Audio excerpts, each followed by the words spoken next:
coming from you, jive, motherfucker! Who disrupts my coronation? Everyone has been destroyed because of this freak. I won't allow it! These babies just saved this lame fest party!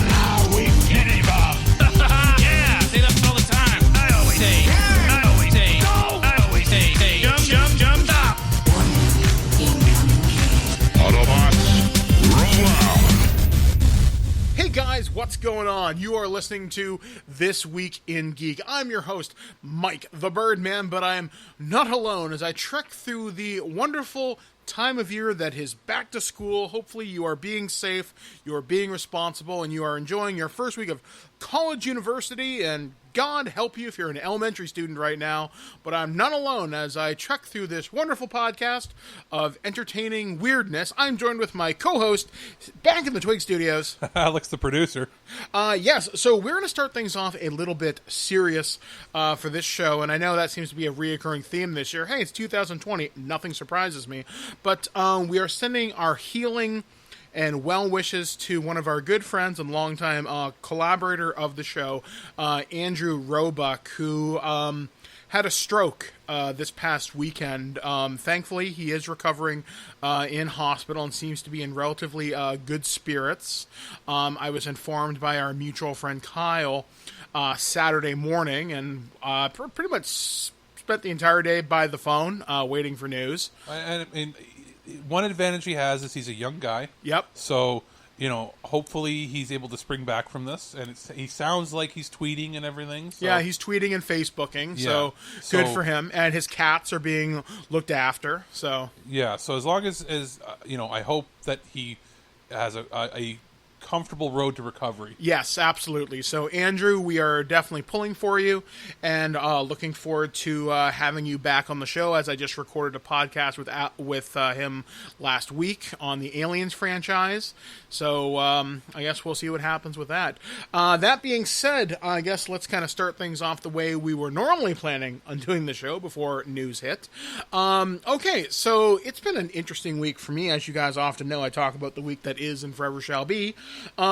So I mentioned months ago, way back in March, that I signed up for one of those Ancestry DNA kits.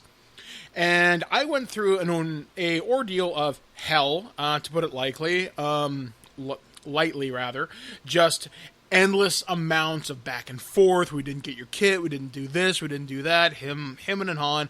Finally, I got my kit, I sent him my DNA, didn't know when I was going to get a response. So I got a notification back in August.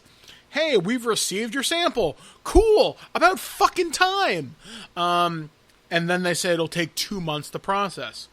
Well, it didn't. I got a notification about a week ago saying, hey, we've got your sample. It's processing right now. We'll have your information by the end of September. Well, it came in this past week. And I got some information. So, sorting through my DNA matches, we found one. And through their DNA database and them matching all the DNA segments that can possibly exist and people that are registered with the site, I found my half-sister. Yeah, you were looking at it initially, and the way the chart says it means immediate family to first cousin. To first cousin.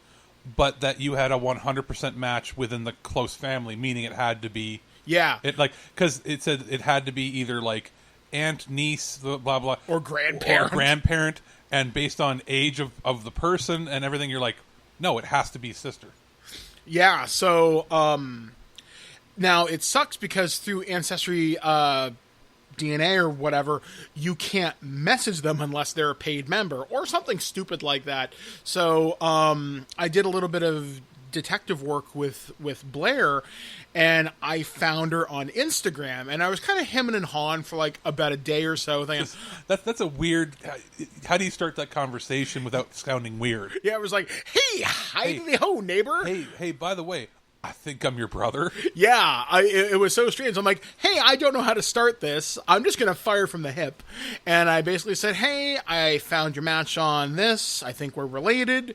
Do you want to have a conversation? And as of this recording, we've been talking most of the morning on Facebook. I'm not going to reveal a whole lot of information about her just because that's not my place to say. But so far, she is pretty cool. I've seen pictures of her. Yeah, we look alike. Yeah, for you guys, it's like if you look like nose upward, you have the same facial features. Yeah, like that's definitely on my father's side. So that's one step closer to finding the mysterious man that is my father. And this was not even in the wheelhouse of what you thought was going to be. You wanted just interesting to see your history. Yeah, like I was literally wanting to find out. I mean, I know I'm half native, but what's the other chunk? I am equal parts English, Scottish, and Irish with a tiny bit of Norwegian and Sardinian. Which is, we found out, is the most southern point of Italy. Yeah, so I'm the tiniest bit Italian. So we are somewhat related, brother. There we go, somewhere down that weird DNA line. So yeah, that was an intense morning, to say the least. I intend on continuing my conversations with her, and obviously this has been a big change and growth in my personal life. So speaking of that, there will be sort of a big deal happening for me and the podcast in October. Don't worry, nothing bad's going to happen. Just a change in how I present myself, so to speak. For those of you that have followed my Facebook, you might have an idea. But since Twitter's primarily going to be how I interact with fans from here on out, my Facebook will primarily be just for friends and family now. But yeah, I'll make that announcement in a couple of weeks when we launch the new website, which as of this recording, we purchased chunks of it this morning. We are finalizing commissioning our artist, and hopefully things will work out for a week of October 20th launch. The nerve-wracking part will be the migration of old website data and making sure everything integrates. Yeah, so we will keep you folks posted on that. We were supposed to have this done back in the early part of the summer, but COVID, fuck off. Yeah, COVID can die in a fire. So, however, Alex has some interesting news because I didn't think he could pull this off. Yes, this okay. You had your DNA test plan in March. In March, when COVID started hitting, and we started having the official announcement of the Xbox, and we're like, okay, there's rumors circling. I hatched my Ocean's 11 plan of how can Alex get consoles for free, and I realized I had a stockpile. Like, I did some reevaluation of myself. I'm like, do I need to have a bazillion movies and games? Like, now that everything's moving more digital, and being on disability, I don't have a ton of cash. I was like, how am I going to get these consoles? And then I thought, I have some extra consoles sitting at home.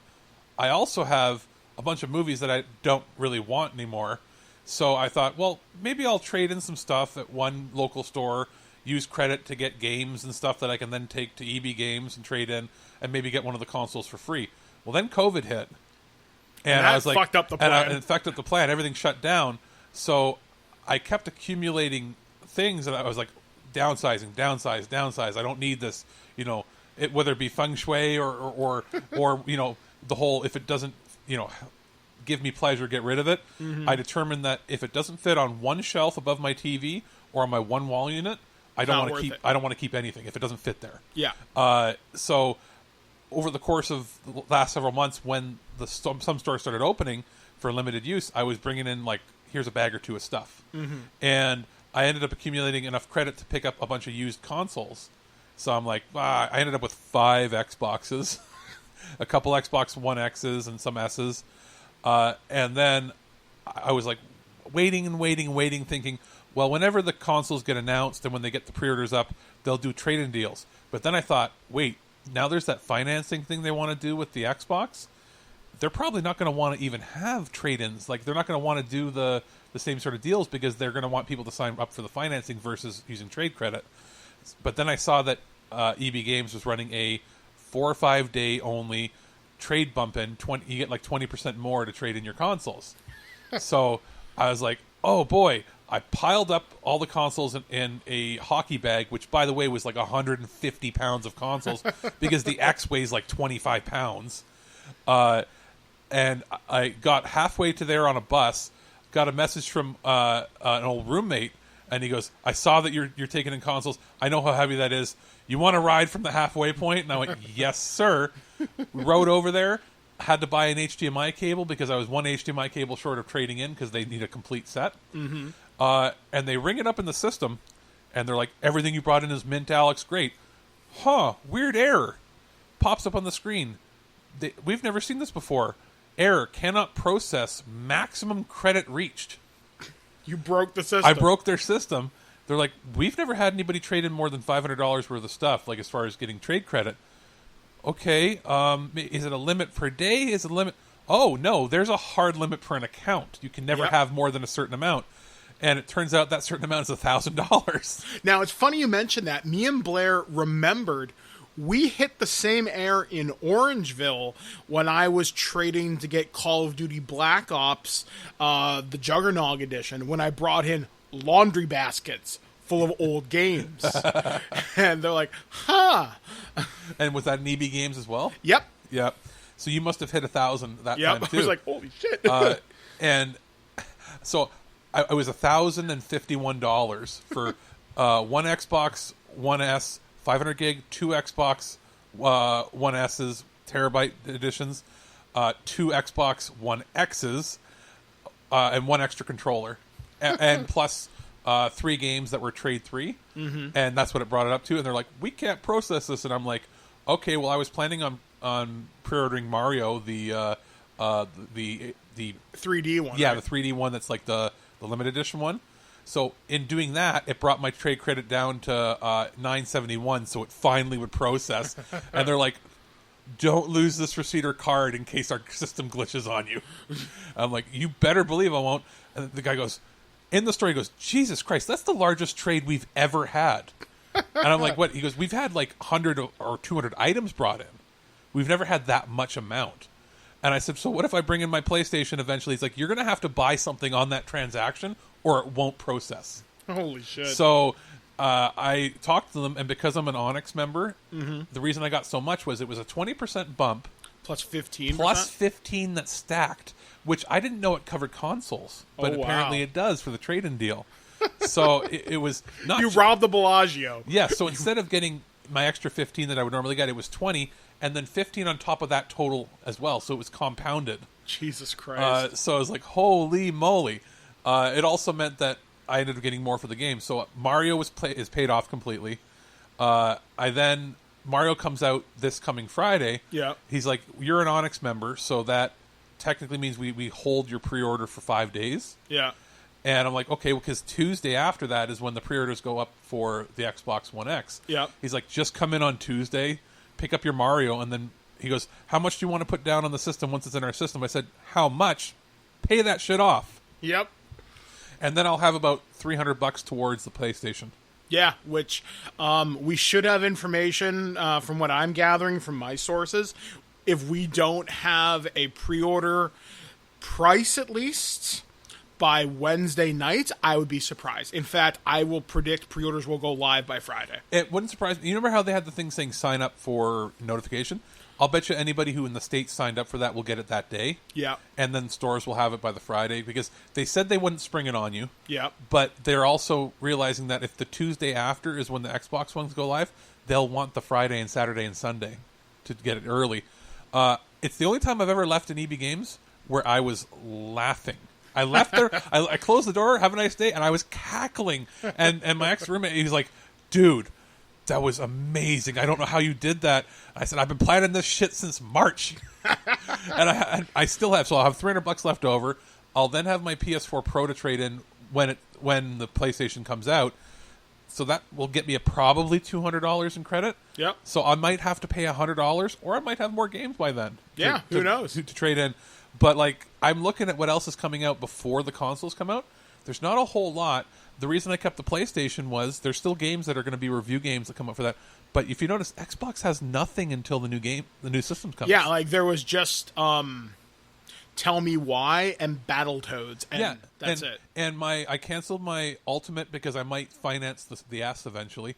But my Ultimate goes until the end of November anyway. Yeah, so you're fine. So I still get to cut. Most of these games that are Microsoft first party that I get, I also have a PC version. So I'm covered. I can still review things. Yeah, so it works out beautifully. So I somehow did it, and I messaged you, and you said, I can't believe it worked. Yeah, I was impressed. I called the store and said, how many consoles, what's your limit? Well, we don't really have a limit. I said, okay, I'm taking 150 pounds worth of consoles to you. What's your limit?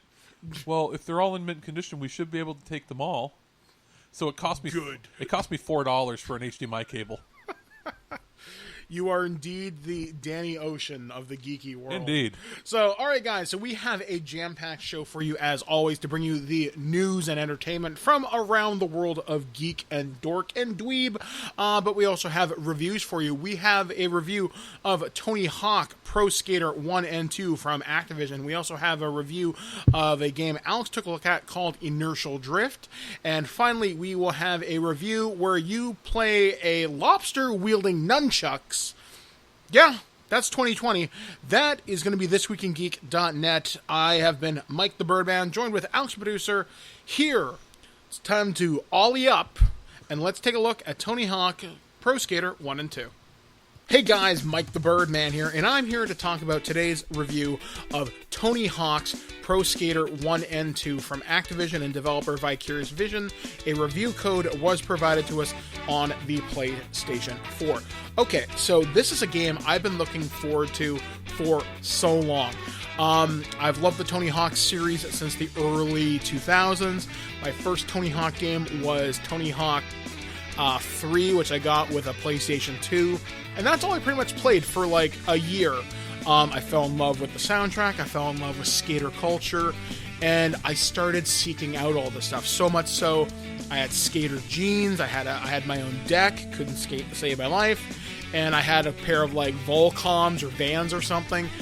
I loved it. I really did. And it became my life for so long. Like Tony Hawk 4 and Thug 2, American Wasteland, etc., etc. And if you remember last month here on the show, I talked with Tony Hawk series developer Ralph D'Amato about this game. I'm like, what do you think of it? And he's like, I'm really looking forward to seeing what they do with the series now that we're remaking arguably some of the best games of all time. I know Tony Hawk 2 is one of the best reviewed games of all time. So, was the developer up to the task? Yeah. This is awesome, and I was really worried for me as a player, am I going to be put into the old Tony Hawk controls? Because I know back in the day, you couldn't do manuals, you couldn't do reverts, you couldn't do spine transfers, I don't think. Yet here, you can do that. However, if you're a purist, you can turn off the control scheme for the modern stuff, and if you don't want to be able to do wall plants or manuals, you can do that. That is such a thing for old school players. I really appreciate it. There's even stuff built into it. We can turn on perfect balance, perfect lip, perfect rails, and it just disables some scoring for like leaderboards. Other than that, you can play through that. That is really cool. But what you get here is Tony Hawk 1 and 2, all the parks, all the secrets, and even a few things that weren't in there before. Like you can unlock a alien, which I don't know whether he was in the other game, and you can unlock Officer Dick, who is like Jack Black for some reason, but okay. And it's just cool seeing these levels redone through the eye of modern visuals, modern hardware, modern art. And looking back at these, I've seen some comparison videos on YouTube. These levels look great, and they play great. It's so cool to know that the skills I picked up in Tony Hawk 3, 4, and Thug are translating here. Like, I was a little rough on the wheels, kind of picking this game up at first. I couldn't get a combo above 10 to save my life. Now I'm regularly racking up in the hundreds of thousands. I can hold my manuals for like over a minute.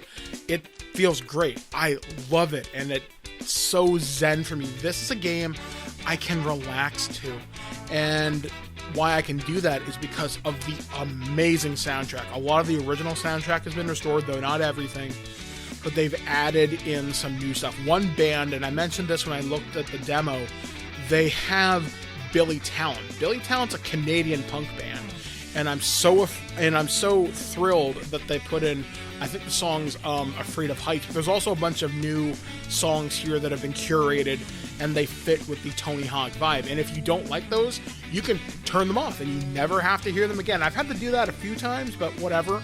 The big thing here is, if you love the skateboarding world, if you've loved playing as your Eric Costin, your Tony Hawk, your Bob Burnquist, Elisa Steamer, they're all here. All of them are here. You can play as them as you want, but they look like they do now, which is crazy to play as old Tony Hawk. He's like 50-something. But if you want, you can play as new people like Leo Baker, Letitia, and I can't pronounce her last name properly, so I'm not going to try. She was the person I gravitated to first because I loved her hair. I loved her look. Like, that's who I want to learn. The skater that I checked out from the classic lineup was Rodney Mullen, the guy who basically helped bring freestyle skating up to a new level. I found out recently he's the guy who invented the kickflip. He's the guy who perfected the flat ground ollie, I think, and why modern boards are shaped the way they are from the Animal House deck, I think it was. The boards have been reshaped in the front and the back, if the documentary saw is to be believed. It's amazing just seeing all these things too. Plus, the Create-A-Skater, it's not bad. It's not as good as some of the other ones that have come previous. Like, for some reason, I couldn't give my guy sunglasses or glasses, but I have tons of hats, shirts, hoodies, customization here. Some shirts you can put logos on and stuff like that, but you can't like put a logo on the front, logo on the back. It's one or the other, and not all shirts can do it. So a little disappointed with Create-A-Skater, and that's the only version that I really play when I'm not just screwing around in like freestyle with the like pros. I always take my Create-A-Skater through the so-called campaign. But yeah, you get almost 20 levels here, if I'm not mistaken. It's just such a fun experience, and in 2020, fun, joyful experiences are so lacking, and I can't recommend this game enough. If you are an old school fan of the Tony Hawk franchise and you've been looking to come home without having to dig out your old Xbox or PS2, you can do that. If you want to check out a game that isn't maybe as technical as Skate XL, or if you still have your old PS3 and you're playing Skate 3 or something, this is a wonderful game to pick up. It's arcadey, it's fun, it's got an amazing soundtrack. You are not going to go wrong. I know there's a collector's edition where you can get an actual skateboard. I really wanted that, but ask yourself this: what is a one-legged guy going to do with a skateboard? I know what you should do, though. You should pick this game up. It's a lot of fun. Like I said, this has been Tony Hawk Pro Skater 1 and 2 from Activision and Vicarious Visions. You guys have done a fantastic job. This is going to show up on our holiday gift guide. News on the march! Alright guys, welcome back to This Week in Geek, otherwise known as TWIG, the flagship of stupidity. And well, we are going to bring you the world of entertainment from Hollyweird to Hollywood and all things in between. I'm Mike the Birdman, he's Al's producer. Alright, let's start things off going to the world of Alien, and according to CNET.com and Forbes, this says director Ridley Scott confirms a new Alien film is in the works, though I have heard this before. However, don't expect to return to the world of Prometheus and Alien Covenant. In space, no one can hear you cranking up a new Alien movie. Director Ridley Scott confirmed to Forbes that a new film in the iconic space horror saga is in the works. But he says the new film is unlikely to take place in the prequel universe visited by the two most recent films, 2012's Prometheus and 2017's Alien Covenant. We went down a route to try and reinvent the wheel with Prometheus and Covenant, Scott said. Whether or not we go directly back to that is doubtful because Prometheus woke it up very well, but you're asking fundamental questions like, has the alien himself, the facehugger, the chestburster, have they all run out of steam? Do you have to rethink the whole bloody thing and simply use the word to franchise? That's always the fundamental question. No date, casting, or plot details for the new Alien film were revealed.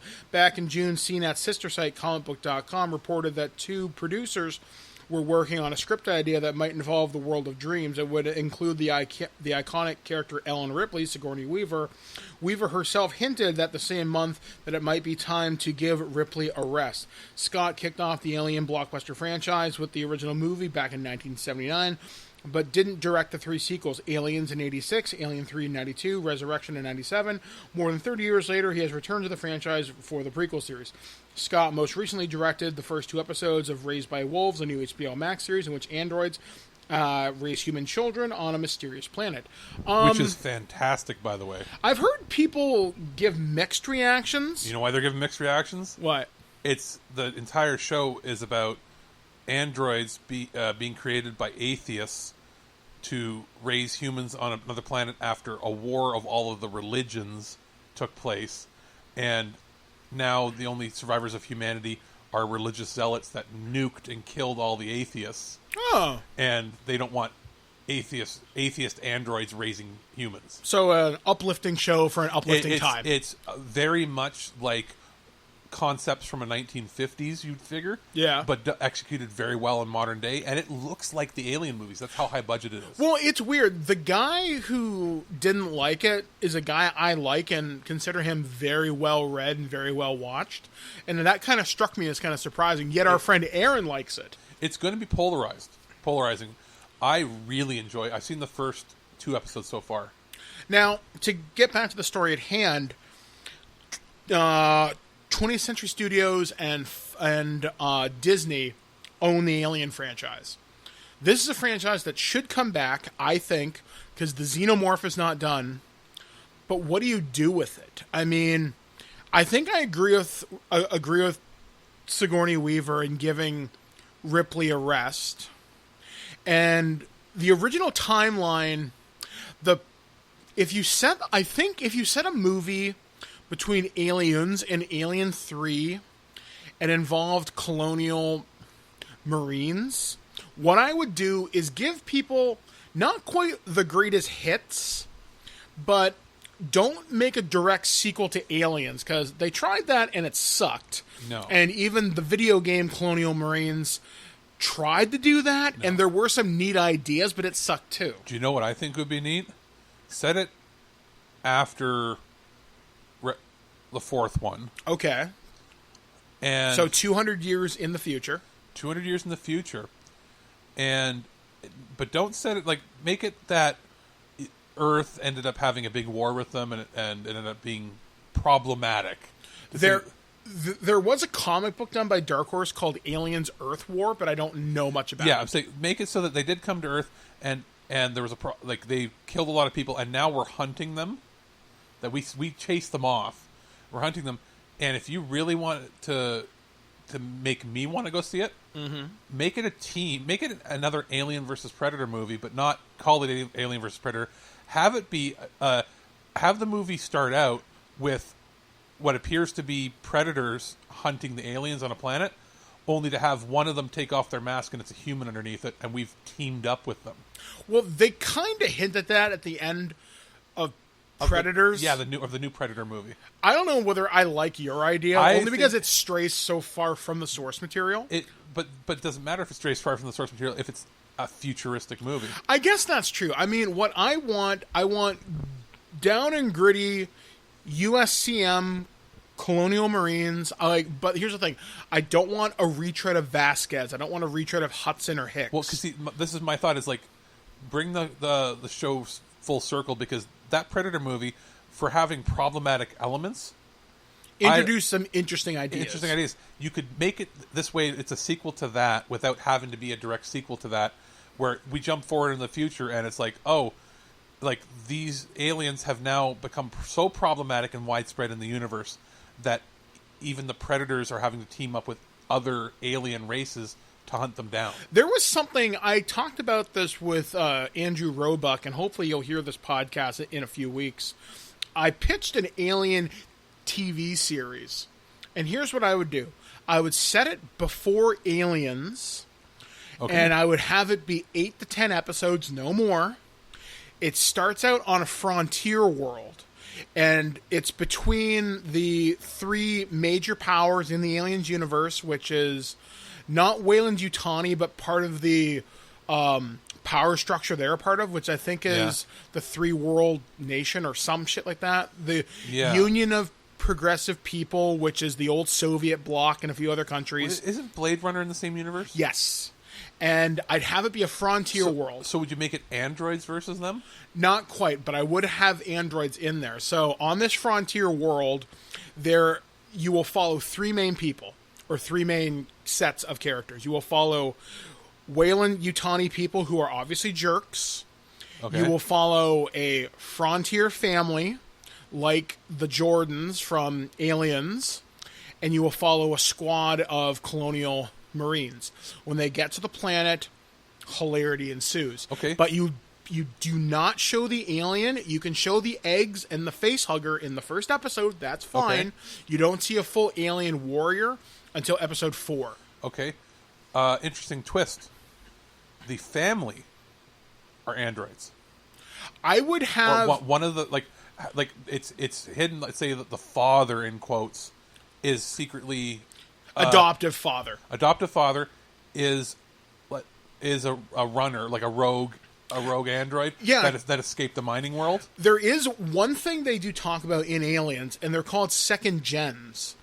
And they're when androids start building androids. Maybe he could be the first generation of that. You know what I mean? Called Autons or something? Yeah, because like in Blade Runner, it's always about chasing them down. Yeah. Like, what if it's from the first generation of the androids that don't have the built-in death clock? Yeah, so there are so many possibilities for the alien universe. You could do stuff like that and have it where it looks like it's a regular family, and then like an alien comes in and it's like, but then the alien gets picked up and thrown across the room by the father, and that's when you realize it's an android that's actually an adoptive father. It's not really the father. Yeah, and because he is built by androids or doesn't have all the pre-programmed shit of like the Seeksum Corporation or Weyland-Yutani, he's a combat mod. Doesn't have limitations. You know, built for mining, built for like rough and tumble. Like the alien spits acid and it doesn't kill him. Yeah, or he dodges it or some shit. Like, and then it ends up being that the Marines and and even the corporation that would normally try to shut him down, they have to work together because he's maybe the only thing that can stop them, or she, if you choose to do that. You could find ways to have them all forced to work together. Yeah, like I think this would be a really cool TV show. I don't obviously I want to go see a Xenomorph on the big screen in 4K. That would be awesome. But HBO Max? Yeah. Honestly, I guess this would have to be on Disney Plus. Yeah, like I would if you gave them the budget. And that's the thing, Aliens doesn't need gore to be successful. I mean, the only thing it needs is one chest burster scene, and that's it. Well, and you could. Oh, interesting. I know the androids are androids, but like, what if we're far enough in the future now that they start grafting, DNA with them?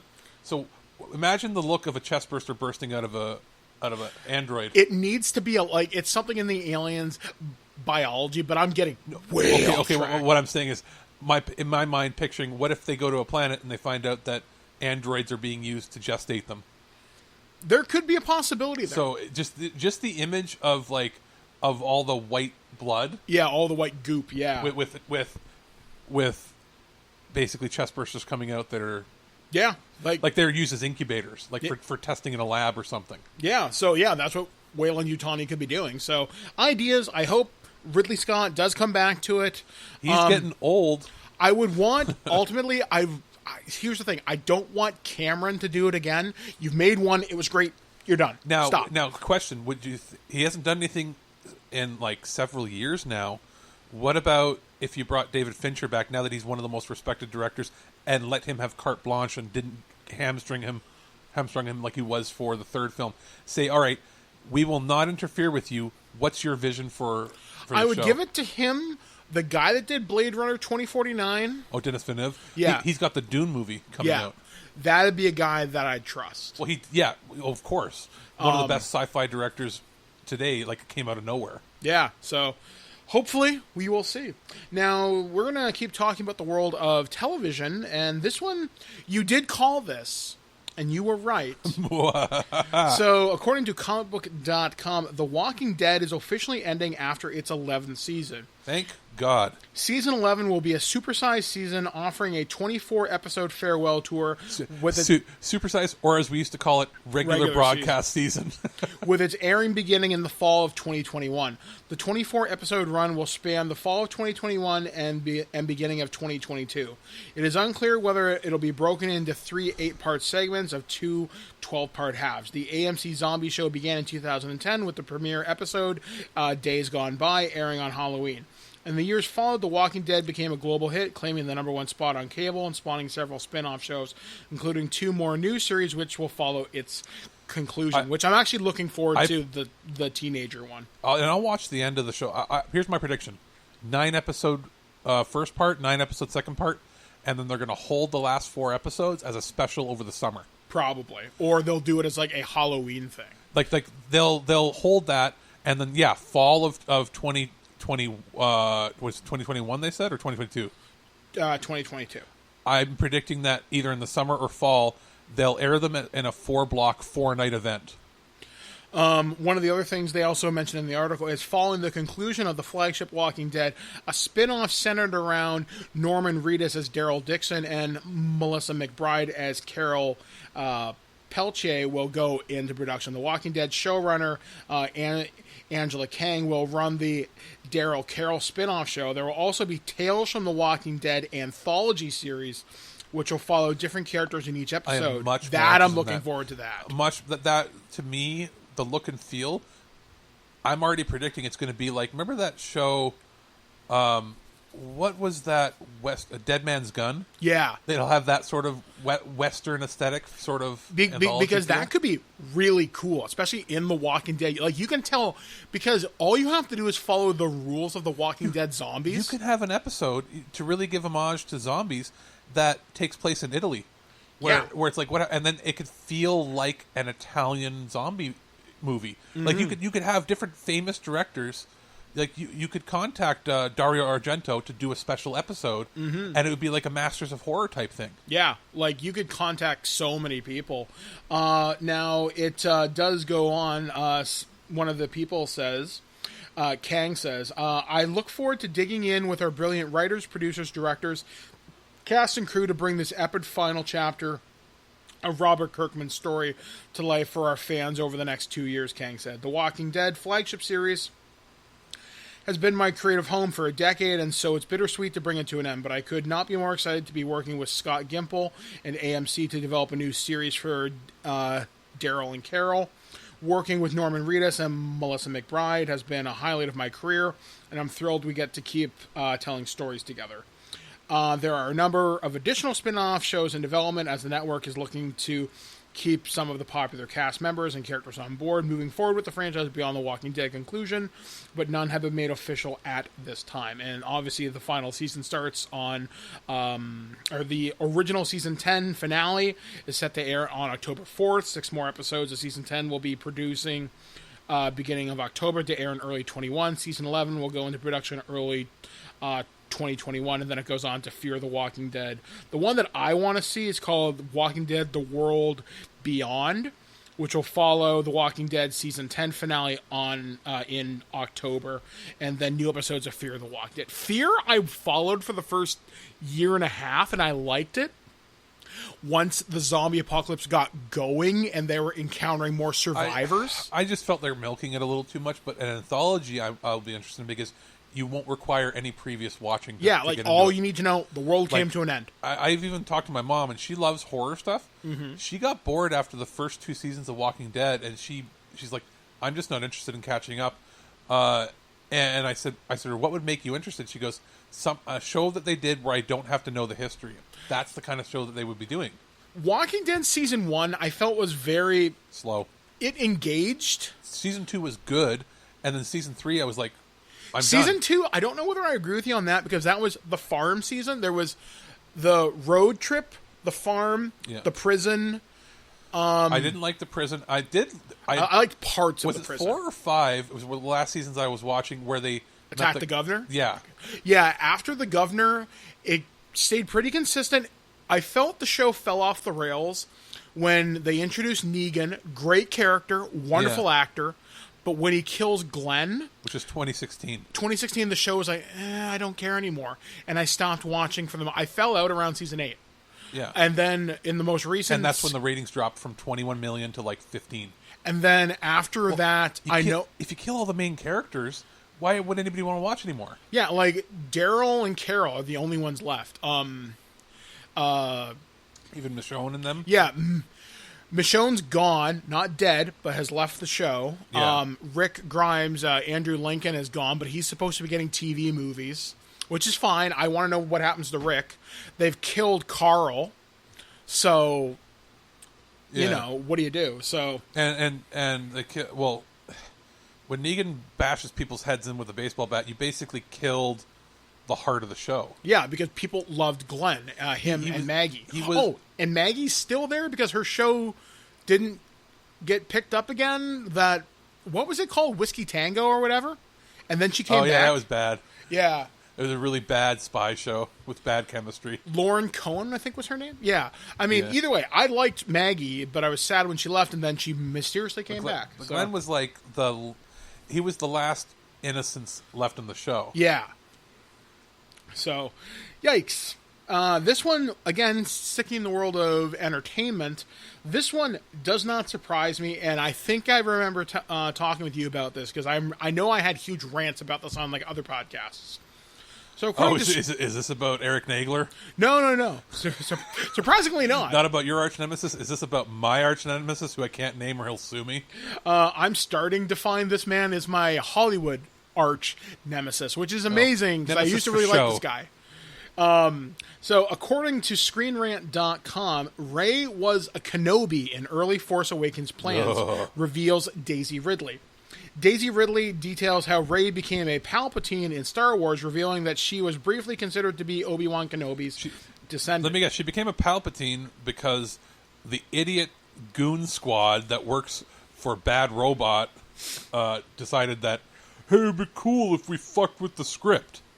Yeah, so I'm going to read this, and then I'll tell you about some of the clips I've seen recently. Ugh. So, Daisy Ridley reveals that Rey was going to be a Kenobi in the Star Wars sequel trilogy. When the character was first introduced in 2015 via J.J. Abrams' Star Wars The Force Awakens, she was a scavenger on her own living in Jakku who accidentally got entangled with the Resistance fight against the First Order. However, there was already hints that she may not be a random person in the galaxy, something that fans assumed will be gradually tackled in the sequels. While The Force Awakens positioned Rey to be someone from a prominent family, Rian Johnson flipped the idea and revealed she was in fact a nobody in Star Wars The Last Jedi. This proved to be a divisive creative decision, as some fans thought it contradicted what was established in its direct prequel, while others viewed it as a refreshing take on the Star Wars lore, which had been dominated by a few family names. Things got even more complicated when Star Wars Rise of Skywalker revealed that everything that had been told about Rey was a lie up until that point, because in reality she's the granddaughter of Emperor Palpatine. Tackling the character's lineage over the course of the sequel trilogy was tumultuous, but it turns out there was another option by Lucasfilm that was toyed with early on. Speaking with Josh Gad on Jimmy Kimmel Live, Ridley says at one point in Star Wars sequel trilogy process, he was going to be a Kenobi. However, that was ultimately scrapped as the studio considered other possibilities regarding her lineage. She says, at the beginning they were toying with an Obi-Wan connection. There were different versions, and at one point she was no one. It kept changing. Sorry, did you hear what I'm hearing here? Yeah. The biggest problem with the new trilogy was they didn't have a plan. Yeah, there was no vision. Like, say what you will about the prequel trilogy, and there's lots of problems wrong. There were issues with indulgence that the perfectionism in quotes in his own mind of Lucas. But they knew where it started and had to end. He had the six written out, the basic plots as a kid, as a teenager. He was writing that stuff, but he still had a Bible, a series Bible made before production even started on Phantom Menace. Yeah, they had nothing. So she goes on to say, JJ pitched the film, and I was like, oh yeah, Palpatine's granddaddy. And I was like, awesome. And then 2 weeks later, he was like, look, we're not sure. So it kept changing. Listening to Ridley reveal... She says that because she's like, I'm getting paid, right? So I don't care what I'm playing. Well, yeah, and she's not the only person that has kind of spoken out recently. I know John Boyega, the guy that played Finn. Oh, they screwed him over bad. He was positioned to be such a... if The Force Awakens was about Finn and him becoming a Jedi from being a brainwashed stormtrooper who changed his mind to become something better, that's The Force Awakens I wanted to see. What it should have been was he's somebody who wasn't sensitive to the Force, whose own sheer will and heart gave him Force sensitivity. Yeah, he chose it. Or if it was a case of midichlorians, whatever, or if it was a case of the Jedi Order, the old Jedi, like the dead Jedi, if they could sense in him that there was potential and basically willed it into him. Well, that's something they even hint at in the Rise of Skywalker, where Finn and Rey get swallowed up in the desert of planet number whatever, and he's like, Rey, I've got something important to tell you. And that plot line is completely dropped, and I think it's revealed in the book novelization or a comic book or something, that it's revealed that he's Force sensitive. But yeah, Ridley basically outlines, it's clear that Lucas didn't have a clear arc for her when they introduced her in The Force Awakens. And another person on my Facebook said Finn was reduced to yelling Rey in every single movie. And he started out so cool. Do you remember how prominent he was in all the marketing? Yeah. He had the poster with the lightsaber. Except China. But, I mean, as cool as Rey is, and don't get me wrong, I like Rey. Yeah. But I wanted Finn. And I will tell you this right now. If Lucas had decided that he was going to go gung-ho with the trilogy, it might have taken we wouldn't have seen the third one by now. It would have taken a couple years of pre-production. Yeah. He also wouldn't have allowed them to change the posters. He would have marketed as is. Yeah. He would have taken the hit in China because he could afford to. They can afford to. They just want the money. What it shows is if somebody at the top of the corporation is passionate, things get done. And if they're not, and the passion motivating factor is just pure money, it can be disastrous. Yeah, there's so much I wanted from the sequel trilogy. And I will say this. I liked The Force Awakens when it came out. Now, I've had a chance to rewatch it in the last couple of months. Yeah.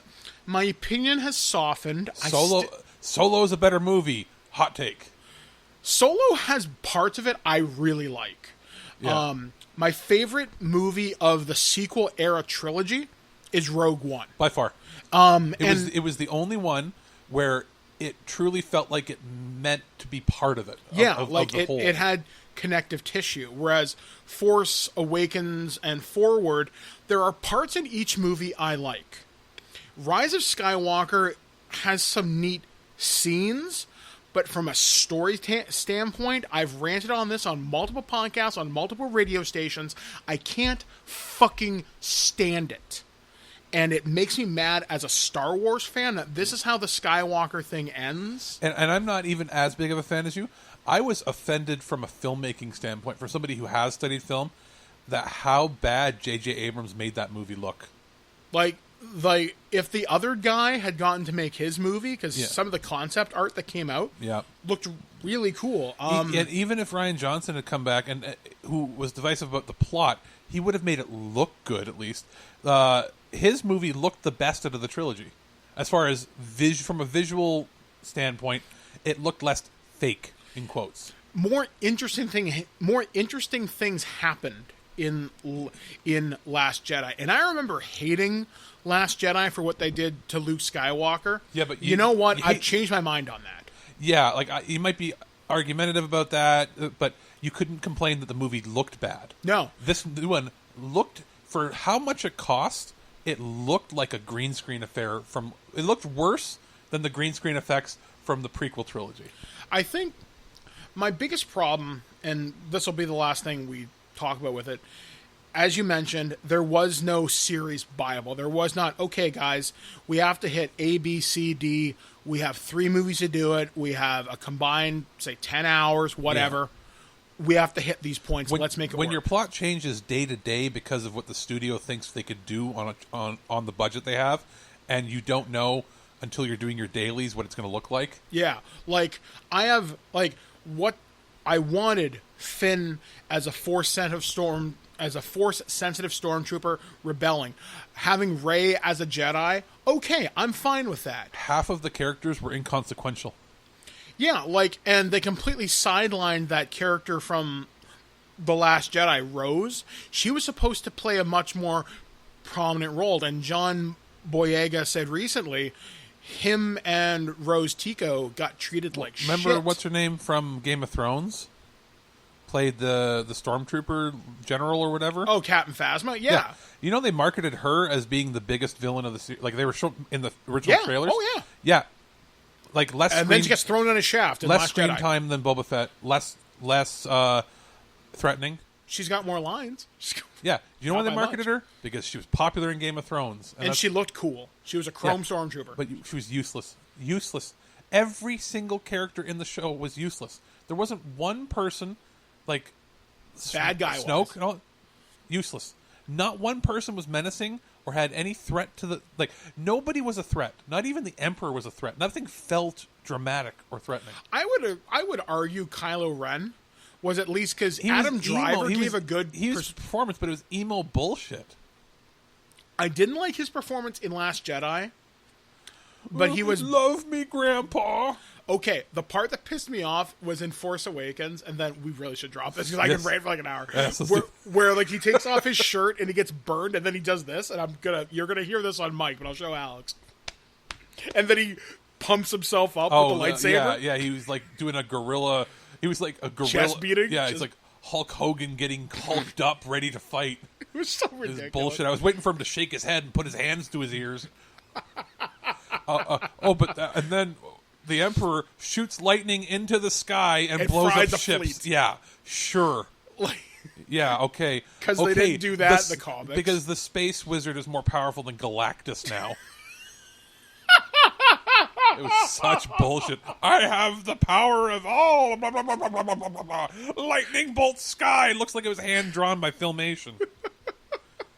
And by the way, the ships and the planets are so close that if it was realistic, it would be crushing the planet with its own gravity. But because this is the CG we did and it looks cool, I was scowling in the theater going, this is... The film cinema side of me is going, bad filmmaking. Bad. Oh. Anyway, that's it. Moving Fuck on that to movie. Moving on to our next story. This one kind of makes me... I don't know what to think. Continuing on from comicbook.com, this story, I'm kind of surprised, but there is allegedly a RoboCop prequel series in the works. So, RoboCop fans have eagerly been awaiting news of the in-development RoboCop Return sequel, but it appears there is something else to excite fans of the franchise. Thanks to an interview with original RoboCop co-creator Ed Neumeyer, we now know that MGM is developing a new prequel television series that would focus on Dick Jones. The character is brought to life in the film by Ronnie Cox, and the series would follow his rise to becoming the villain fans know and love to hate. I'm already tuned out. I don't want to watch it. That sounds terrible. You know what that sounds like? Wall Street. I will pitch you my version of this and tell me if you think it's interesting. Let me see, where was I? Oh, so Neumeier revealed he is working with MGM on the project in an interview on Movie Hole and described it as the best parts of the movie, just without RoboCop. That's weird. It's useless. What are you going to just call it? OCP? Kind of. So he says, I'm working at MGM on it. It has all the cool stuff about RoboCop, except RoboCop, Neumeier said.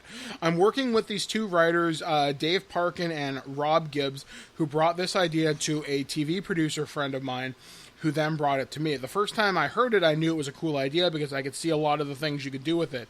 It's such an interesting character.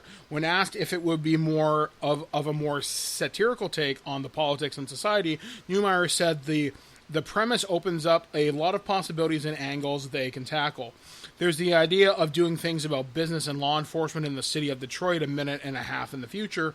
It would be a way to do all sorts of stories about business and tech, Silicon Valley corporations, snakes and suits, cops, all that. It's a wonderfully rich tapestry. If they set it in like the future, but the future looks like the 80s, I would watch it. Yeah. But if you're going to do that, why don't you just do a cop show about the Detroit PD as it's falling apart? I kind of wonder if that's going to play into it. So he also says, as for the character of Jones himself, this will show the man before he became the corporate predator he was in the film. So we've been talking about it, and I think, don't want to see a good Dick Jones who turns evil. Well, again, let me pitch my show, and I think I could see how this could work. So we've been talking about it, and I think we have an interesting story. It was fun to work with a younger version of Dick Jones we meet in RoboCop. Neumeier said he was an actualized corporate predator in the movie, but nobody necessarily starts out being the bad guy. So it's going to be about the evolution of Richard Jones to Dick Jones, the story of OCP and how the world moves into the future, how the corporate world behaves. The project is still in development, but Neumeier is hopeful.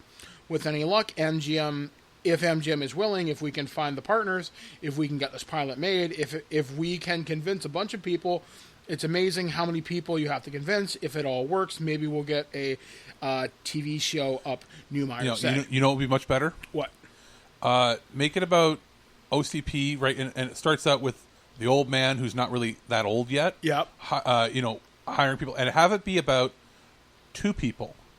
Have it be about Dick Jones and Miguel Ferrer's character. Bob Morton, yeah. Have it be where Bob Morton gets hired in as Dick Jones gets promoted to his first mid-level position. Yep. And have it follow both of their careers, how they start out as friends and then become rivals within the company, and how they both get cutthroat but for different reasons, and maybe they both start out idealistic and both get jaded and go in different directions, and it can lead up to why they have such a contentious relationship at the beginning of the movie. Yeah, that's a great idea. Because it's too one note, just having it about Dick Jones. I think I kind of looked at it, and I thought about it like this. Okay, I'm going to take the Breaking Bad formula, because Walter White wasn't a bad guy. He wanted to raise money for his family. But Dick Jones always appeared to be a bad guy, whereas the other... What's his name again? The one that played... Or the Miguel Ferrer's character? Bob Morton. Bob Morton, sorry. Bob Morton seemed like, in the movie, that he was trying to move up. He was a little sneaky, but he seemed to be more idealistic. So, I mean, maybe show them both being good, but show some crazy shit happening that turns them bad. Yeah, because here's kind of the way I saw Richard Jones. What if he was a young up and coming guy, and there's a line he says in RoboCop that made me think about this. He says, "I had a guaranteed contract with the military, spare parts for 25 years. Who cares if it works or not?" So what if he stole the plans from a young military scientist to develop Ed 209, and he destroyed a scientist's life and worked with the military? Or do you have it where he was an upstart with a small company? Maybe he was an idealistic good person. He has his own small tech firm. Yeah, and was bought out. He comes up with a design, gets bought out by OCP, and they basically screw him over. And he's like, "Well, I'm going to take over this company if they screwed me over." And then to rise through the ranks to get his projects funded, he ends up having to become an evil person. Yeah, like that'd be great. And with Bob Morton, because he's in charge of security concepts at OCP. So RoboCop, we've established, is a cyborg. There's no way that he was the first. So what if in RoboCop we see other cyborgs, we see AI, and they kind of touch on that in the RoboCop TV series. Yeah. And you see the beginnings of Delta City and automation and everything else. There's a lot of cool stories in there if they're willing. Like, you don't need Alex Murphy. Well, if you have Bob Morton, you could do Morton's. His division is, you can make it where his division is developing sort of like Tesla implants for the military and police, ocular implants and all this. And then he comes to the conclusion after it's working in that, but he has to compete with Dick Jones with his fully automated thing. And he's like, well, fuck it. The only way that I can really move this forward is to show that we're superior. And maybe the problem is that it's connected to a network or whatever, but they realize that the processing power isn't enough. And then they literally come to the conclusion. He's like, the fastest processor will be a quantum computer. The brain is a quantum computer. How do we work out getting a brain? Yeah, and that leads me to my next point. And I'm just thinking about that just as you said that. Rose, I think that's his name. The black dude. He says, well, don't touch him. Don't touch him. He says, well, we technically own the Detroit Police Department. He's legally dead. We can do whatever we want. Where are they getting all these corpses to experiment on? The other thing is, just because you own the police doesn't mean you own the people. There has to be some... what they're going to have to show is how they slowly had it where the police, to get a decent paycheck, you had to sign over your body to science. Yeah, like... But instead of saying science, you had to sign your body over to the company. Yeah, and just think about, like, Bob Morton, he's shown in the movie to have all these girls, and he's a rich corporate exec.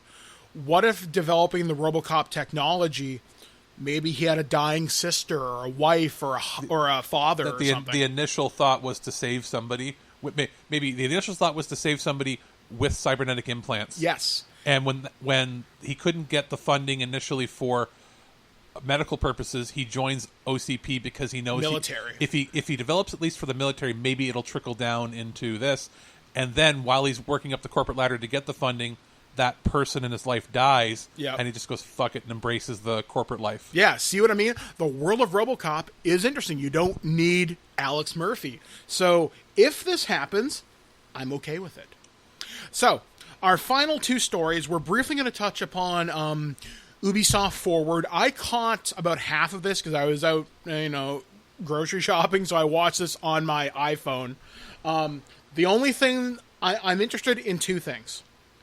Phoenix Rising. Which was called Gods and Monsters. And which does look pretty cool. Then they realized that sounds too much like a bunch of movies that have already come out.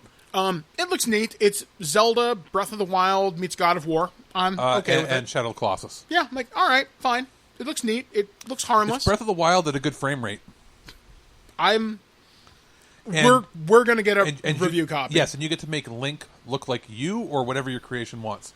So you want to play as a female? Go ahead. You want to play as a male? You want to play as a hybrid? You want to customize things? Cool. Yeah, just look awesome as you want. Yeah.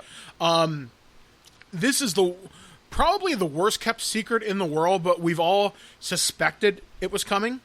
Scott Pilgrim officially got re-released, or it's going to be. It's called Scott Pilgrim Complete Edition, which features the Knives Chow DLC. And one more. And Wallace, who was an exclusive to Best Buy, I think. Now, is that the roommate? Yes. Where they share the same bed? Yes. Oh, yeah, that's right. Kieran Culkin. Yeah, he's my gay roommate who shares the same bed with me. And then he can't take the hint that when he wants to go on dates and bring somebody home that they can't share the same bed that night. Like, it was so innocent, that movie. And it looks great. And redone at 4K 60. Yeah, and it's going to be on everything. Like, I'm going to probably even get Stadia. it for the Switch. Yeah, even Stadia. Like, I'm going to get it for the Switch because that's the console that I want to bulk out the most right now. Anna Managuchi, the guys who did the soundtrack for it, I think they're re-releasing the soundtrack via pop vinyl. It's not going to be is there going to be remix songs, you think, on there maybe? maybe something. It will play perfect portable because of the style. Yes. So it'll scale really well to that 720p screen. There's local, there's online co-op. It's going to be fun. Like, I actually, funny story, I went out and got a PlayStation 3 weeks ago. It's been a month. Yeah, about a month ago. Because You're welcome. Yeah, from Alex. 'Cause I'm thinking, man, I better get Scott Pilgrim off my PSN account before they totally take it off the servers. But wait, you also really wanted your fighters. Yes, and I got my Marvel vs. Capcom 2, Marvel vs. Capcom Origins, and I got Aliens Colonial Marines. And your Resident Evil games. And I'm actually going to show Alex this. He doesn't know that I bought this. Okay. Because I'm a sucker. Duke Forever. I really want to Duke Nukem Forever. You know what? Why not? And especially for $5. Also, a big factor is the PlayStation 5 will not, as far as we know, they're not announcing it.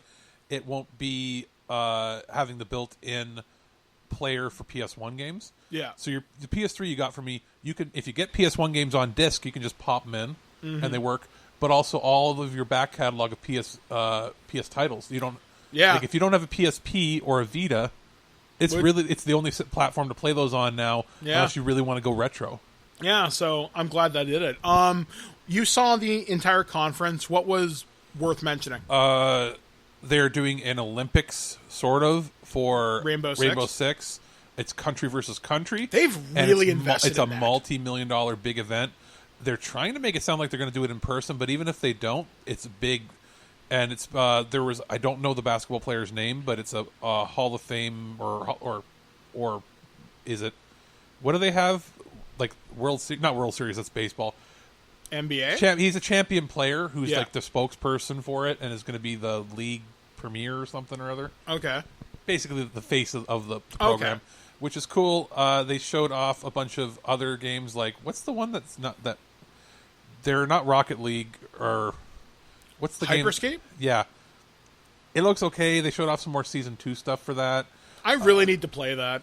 I just it doesn't pull me, but it looks like it's popular, and I think neat, cool for those. A people. lot of streamers like it. They talked about those. They then showed off. For Honor got some stuff, didn't it? Yeah, that was in the pre-show. I didn't see that. They did. I didn't see it, but it was in the pre-show. Yves Guillaume, the CEO, did do what I said he should have done with the first EA Play. Or he came out and apologized for their misconduct and even the more recent stuff. And I believe they did it. Like, they said they didn't have time to do it for the first one. They did. They just didn't think they had to. And then more shit happened. Yeah. And he specifically stated that they should have had more communication between the studios, that this was not okay. Mm-hmm. So, good. They're finally doing something. It's a start. I mean, he should really be stepping down, but it's him and his brothers own the company, so they're not going to step down. They have the controlling shares. And he does come across like he really didn't know what was happening, but that's ineptitude, so it's on his part. Blah, blah, blah. Something's being done. Yeah. They then also showed off, there was the Phoenix Rising was one of the things, and the fact that it's coming out in December. They showed off how you're going to get people in Watch Dogs Legion, which comes out the end of October. And it shows basically you meet somebody, you talk to them, and they'll tell you what their problems are, solve a problem for them, they'll join you.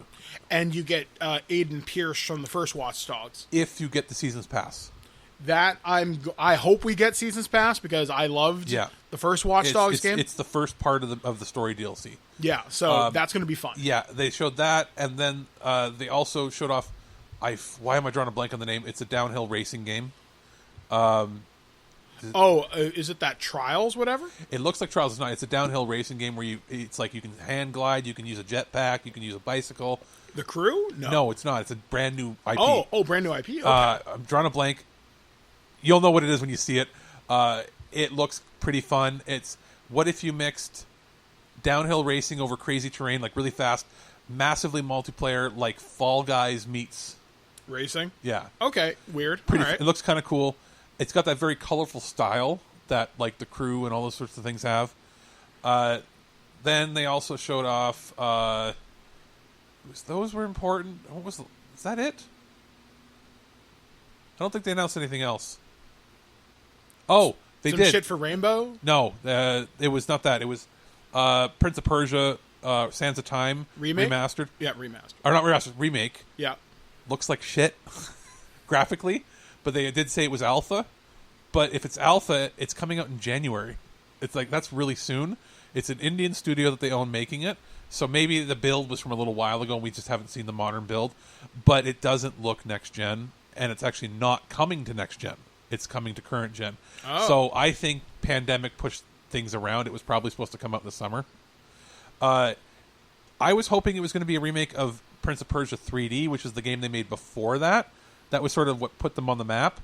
But Sands of Time getting a full remake, like full from the ground up, proof of concept probably. Like, I don't think it's going to be.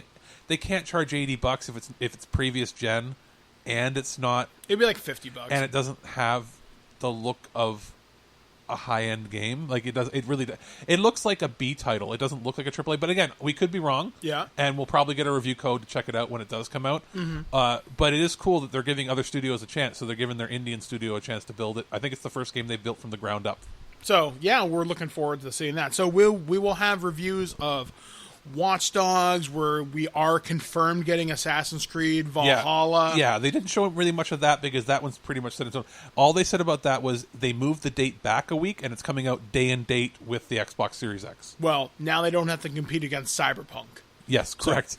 Good for them. Yes, very good for them.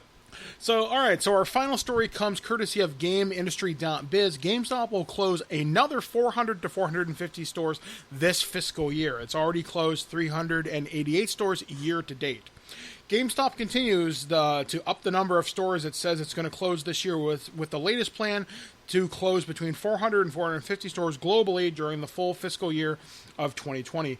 In today's quarter two earnings call with investor CEO Jim Bell, said GameStop had to close a total of 388 stores worldwide so far this year, 206 of those closures occurring during quarter two. Currently, Bell said this puts GameStop at 5,122 stores total worldwide, 602 fewer stores compared to last year, and the company plans to continue closing stores into 2021. I think some of that is redundancy. Like, people are obviously, it sucks they're going to lose their job, but as passionate as you are about working at a store like that, you'll make more money working at a grocery store than you will working at a GameStop in the States. And you'll actually get benefits in some cases. So yeah, it's in Canada. We haven't seen it. We have seen some closures of redundant stores. Like there was no need to have 3 stores within a 1 kilometer or 1 mile area like I had in town. So they closed one of them. That was like last year or the year before. When I lived up in my old hometown of Owen Sound, we had a GameStop or something in the Walmart parking lot in those little mini malls. Yeah. We had another one in the mall, which was literally across the street and maybe a block over. And I don't know why they were so close. You could walk to both of them. I'll bet you one originally was another brand, like another store. It could have been like Babbage's, like a mic. Well, I don't know. Did we have Babbage's in Canada? We did have an electronics boutique before it became EB Games. Yeah, so we have the one in the mall where I live was an electronics boutique. The one that closed where I used to work was an electronics boutique back when they used to sell computers. Yeah, I remember those. Voodoo FX cards. Like they date back like 30 years. And then there was the one that opened up on the same street was going to be a GameStop when they were going to be competing with themselves. It was kind of like how Best Buy competed with Future Shop when they were the same company after they merged. Yeah. And they just got rid of the redundancy.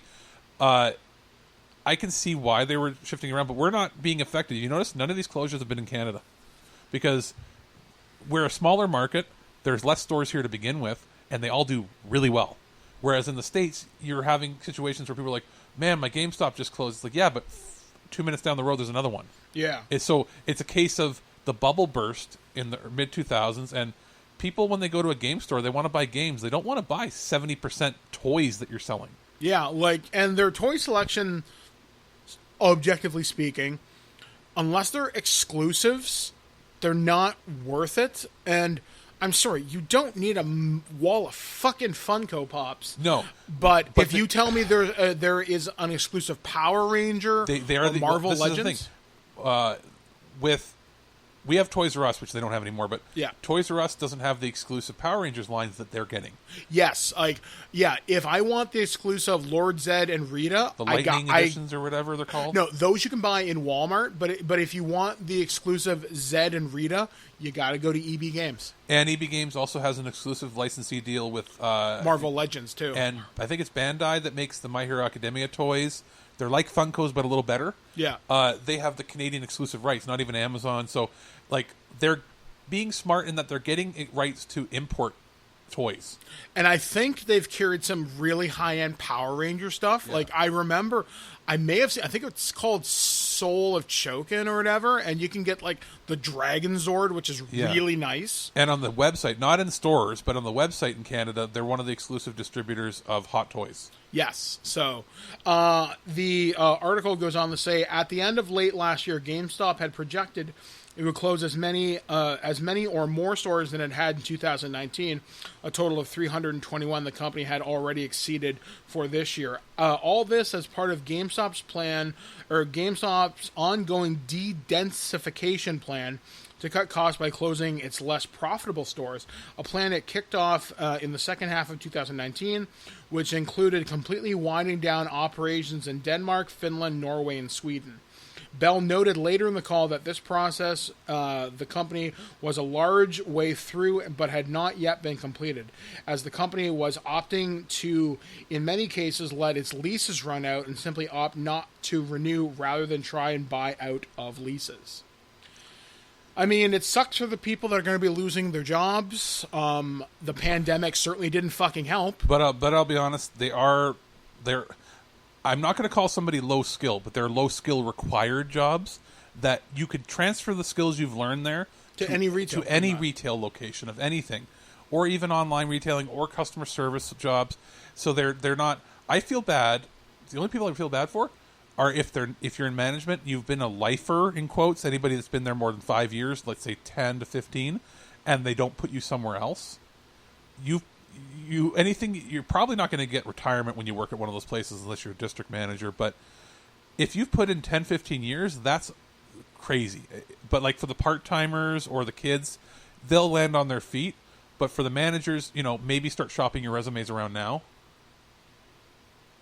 Hopefully you can get something. Yeah, hopefully something will. It was never worth it for the discount you got working there. No. So anyway, that is pretty much going to do it for this edition of the Nerd News right here on ThisWeekInGeek.net. Thank you for joining us. And we're going to take a brief break here on the show, and Alex is going to give us his review of Inertial Drift. We'll be back, guys, right here on ThisWeekInGeek.net.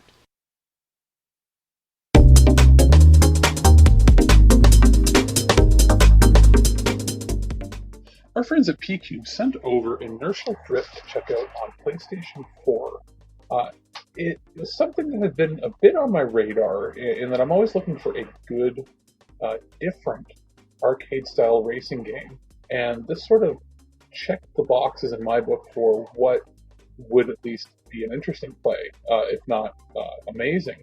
And what I was surprised to find is it gives me that old school feel of a 90s arcade racer, but obviously on modern consoles. The color scheme brings back sort of a hybrid Auto Modelista mixed with some of the old school Need for Speed games. And as far as the drifting aspect, obviously that's the main component of the game. You use both sticks, so you use your left stick to steer regularly, and you'll sort of drift a little left and right, but you use your right analog stick to really adjust the huge amount of drift that you're going to do in it. And it takes a little bit of getting used to, but once you're into it, it starts to become like second nature, and it's actually quite precisely controlled. Audio-wise, it's a pretty solid game. It is a more indie title, but it does itself a serviceable sound design on this. As far as other modes, there are several extra modes in the game. They're not overly deep. You'll beat them fairly quickly. They're kind of short. That being said, it's great for pick up and play. There is also a Switch version of this. I reviewed the PS4 version, and from what I can tell, the Switch version just has some detail in the graphics cut here and there, sort of what we've come to get used to when it comes to Nintendo Switch games. But as far as the PlayStation version, it's crisp and clear, playing it on my 4K TV. There's not a whole ton of track detail, but that is something that is overcome just with its overall art design. There is dialogue in the story mode that's not super, enticing, but I didn't, pick up this game for that. As far as how it plays, it's pretty solid. The AI is pretty decent. As far as who you're going to come up against, is there something that's like super dumb and super easy or super hard?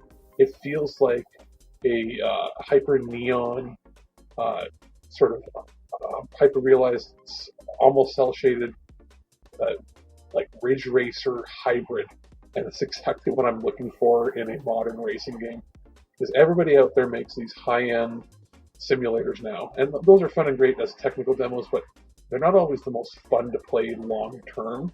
I could see myself playing this game and just drifting left and right pretty much for hours and hours and hours in the future.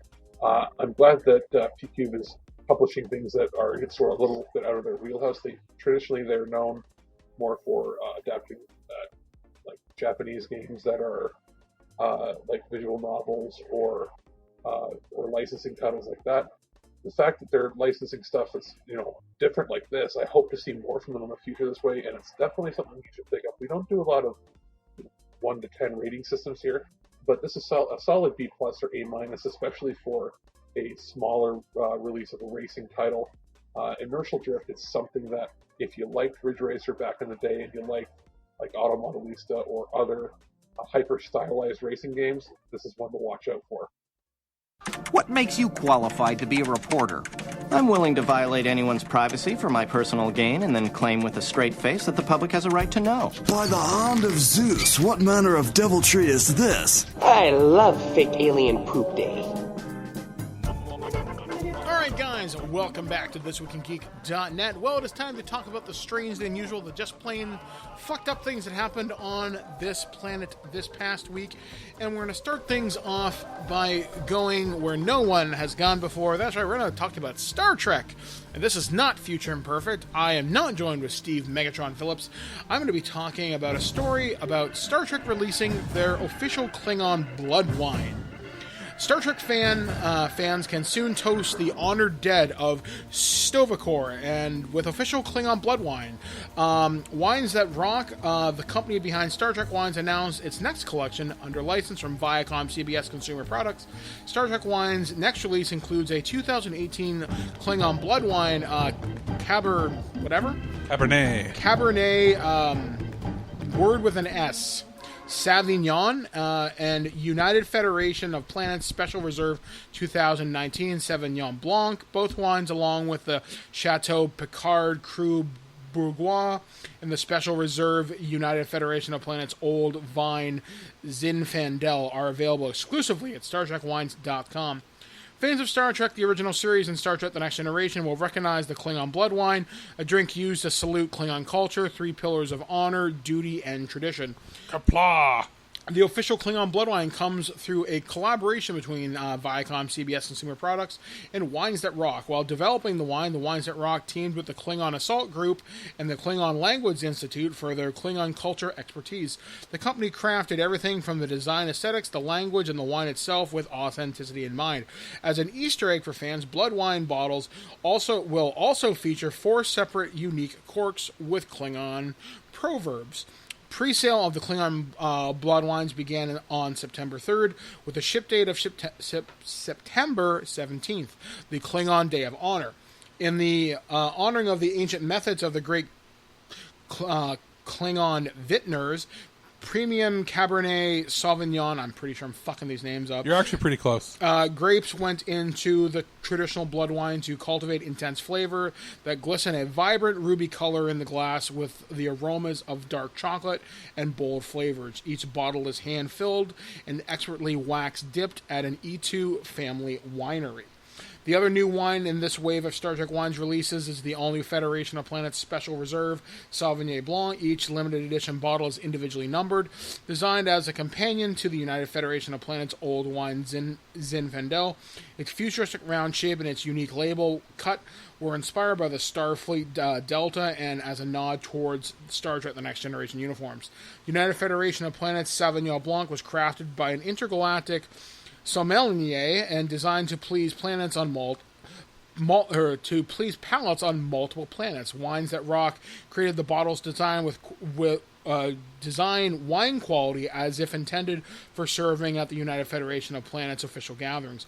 Both Federation wines pay homage to the history and to the mission of the Federation, a dream that became reality and spread throughout the galaxy.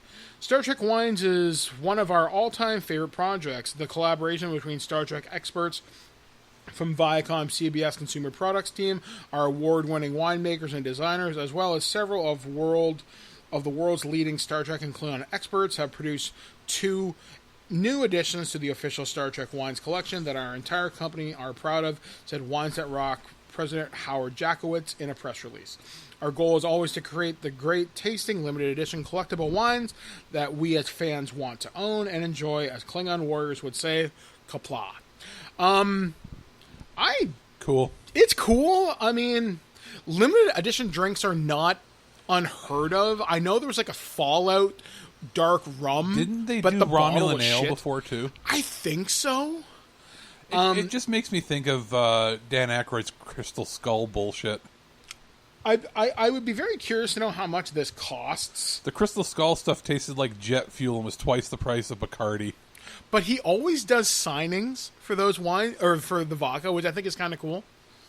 Yeah, there was a Game of Thrones beer that came in like a 1 liter bottle. Yeah, I know there was an entire line of house wines for Game of Thrones. Well, and when it was the 2-4 special for Bob and Doug McKenzie, the Red Cap brought back the stubby bottle from Waterloo Brewing, and they even labeled them with Elsinore Brewery from the Strange Brew movie.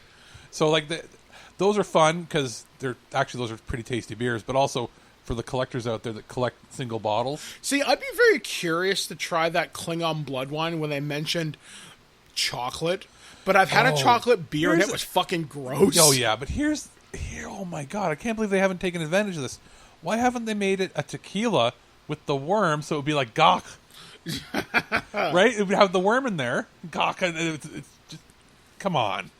Yeah, I mean, I don't know. It's interesting. I mean, if you're a Star Trek collector, you're not going to open it, so it's always going to sit there. Even though the blood wine has nothing to do with the scene, whenever I think of blood wine, the first thing that comes to mind is Riker on the other ship when he was being the cross training by going there, and then he has the 2 women hitting on him, the 2 Klingon women, and then he ends up eating the food with them and everything, and they're like impressed that he'll eat it.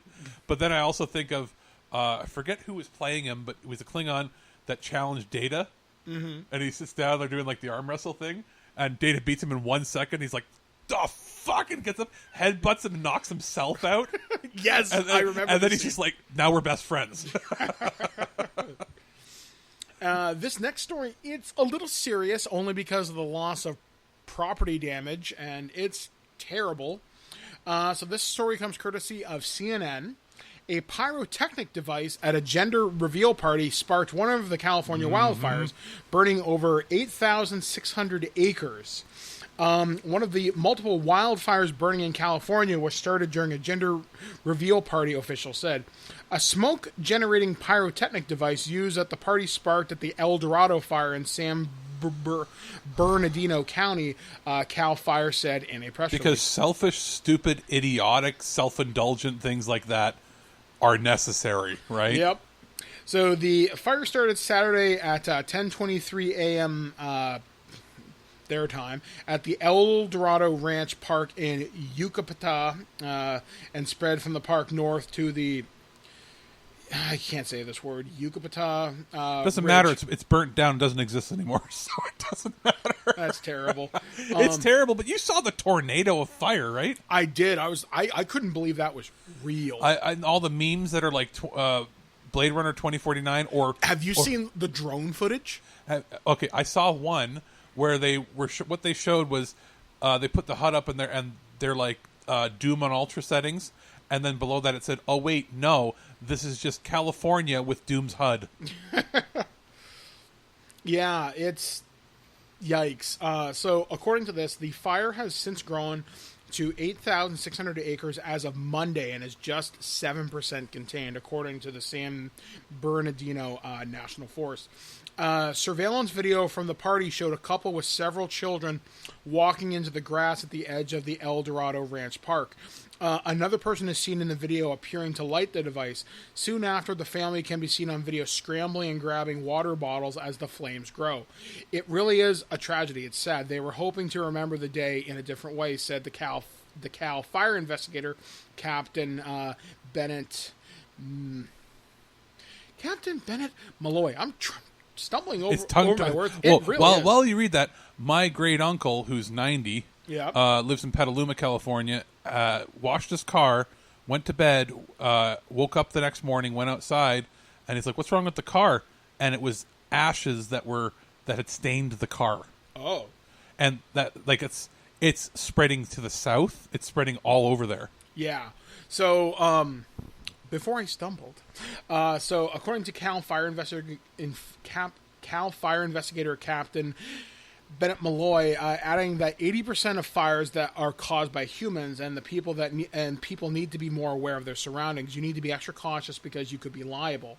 El Dorado Ranch Park is a popular destination for fall photos as the wild grasses turn golden and make a beautiful backdrop. Malloy told CNN. Unfortunately, as the brush dries out, it also makes exceptional tinder for wildfire. Fire officials have refused to release the video to CNN, citing it as part of an ongoing investigation.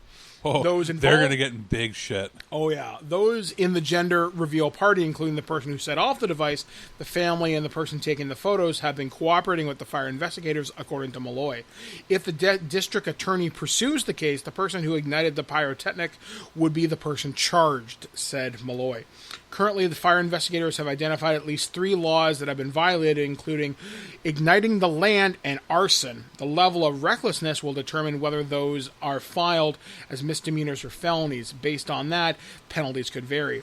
I think it's going to be a felony because people that have lost their homes are out for blood now. Yeah, the article goes on like this, but it is not good. I mean, multiple communities have been evacuated due to this fire. 20,000 homes. Yeah, like California is on more than 3/4 of the state is on fire. They said 26 people are dead, but there's more like dozens missing beyond that. Yeah. Animal, wildlife. There was in the news when I was watching it on CBC. They talked about a family, or they found a boy or teenager. They found he was sitting on the ground, burnt, charred, and he had been covering his cat. Jesus. And they found his grandmother right near him. And it's ugh. The flames were all around, couldn't go anywhere, so he shielded the cat. And you think that and if you ask the people that accidentally set the fire, they'd be like, "We were doing nothing wrong." It's always dummies that. Why would you set off a fire or a firework or a pyrotechnic in a dry, grassy field anywhere? And if you really, really, really have to be one of those stupid sheep idiots that does the gender reveal party, you do it at a beach, which more and more is becoming a thing to rebel against, gender nonconformity and all this stuff. It's become a big issue now with the right and the left fighting over it online. You can see it. Yeah. Regardless of if that's what the cause was, it's selfish. If you really have to do it, why not do the classic? Just have a cake. Yeah, so what happened to just getting a cake or Dairy Queen? Bursting a balloon with different colored confetti? That's not going to hurt anybody. Yeah. But you're setting off fireworks in the middle of a friggin' dry field. Or alligators. I've seen that.